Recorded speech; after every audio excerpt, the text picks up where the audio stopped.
এক সাহাবী বলল, নবী আমার ছেলে মিষ্টি খায়, বেশি মিষ্টি খায়, এত মিষ্টি কিনে দেওয়ার টাকা আমার নাই, আপনি ছেলের নসিহত করেন। বিশ্বনবী বললেন, বাবু তুমি কি বেশি মিষ্টি খাও? ছেলেটি বলল, জি নবী খাই। বিশ্বনবী বললেন, যাও আগামী সপ্তাহে তোমার বাবাকে নিয়ে আবার আমার কাছে এসো। বিশ্বনবী পরের সপ্তাহে ছেলেরে বললেন, ও ছেলে মিষ্টি বেশি খেও না, এত বেশি মিষ্টি খাওয়ার টাকা দেওয়ার টাকা তোমার বাবার নাই, কম কম খাবা, তাহলে তোমার বাবার উপর ihsan হবে।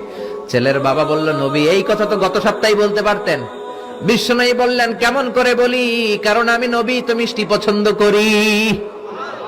এক সপ্তাহের ব্যবধানে নিজের অভ্যাসটাকে পাল্টালাম, মিষ্টি কম কম খাওয়া শুরু করলাম, আগে নিজে আমল করলাম, তারপরে তোমার ছেলেরে বললাম।